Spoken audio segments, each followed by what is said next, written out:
If the avant-garde has lost its functions, is modern art just a historical issue? Thomas Messer, director of the Guggenheim Museum. I don't think that art owes us anything. I think that art is its own motor, its own result. We exaggerate what art can do, at least in a direct way. I think that we are having expectancies about this, which when they are then not fulfilled, or not fulfilled in that way, we turn around and blame it. So I'm perfectly content to leave art go its own way, and furthermore, I have absolutely no fears about the fate of art.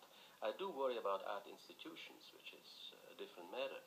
But as long as there is life on this planet, there will be art, whether we recognize it as such, whether we see it for what it is, or whether we look in wrong directions and presume that something is art that isn't, is another matter. But art is safe.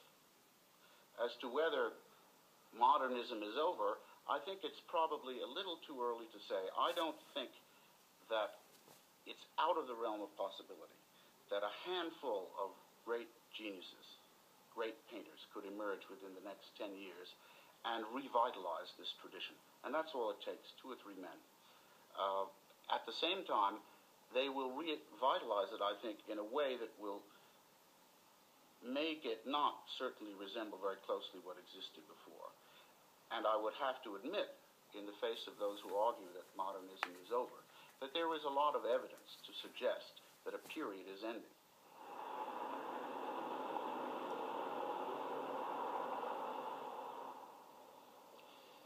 We finish where modernism began, at the foot of the Eiffel Tower, and perhaps the etiquette now demands that I should try and prognosticate about what is coming next. Well, I won't, because I don't know.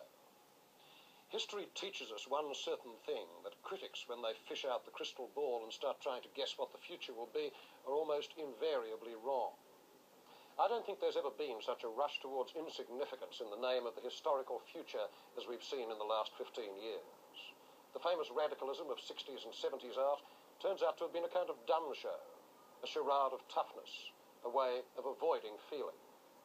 And I don't think we are ever again obliged to look at a plywood box or a row of bricks on the floor or a videotape of some twit from the University of Central Paranoia sticking pins in himself and think, this is the real thing. This is the necessary art of our time. This needs respect. Because it isn't, and it doesn't, and nobody cares. The fact is that anyone except a child can make such things because children have the kind of direct, sensuous, and complex relationship with the world around them that modernism, in its declining years, was trying to deny. That relationship is the lost paradise that art wants to give back to us, not as children, but as adults. It's also what the modern and the old have in common, Pollock with Turner, Matisse with Rubens, or Braque with Poussin. And the basic project of art is always to make the world whole and comprehensible, to restore it to us in all its glory and its occasional nastiness, not through argument, but through feeling.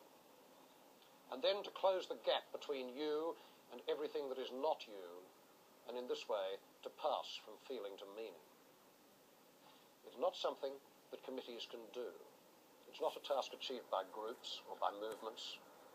It's done by individuals, each person mediating in some way between a sense of history and an experience of the world.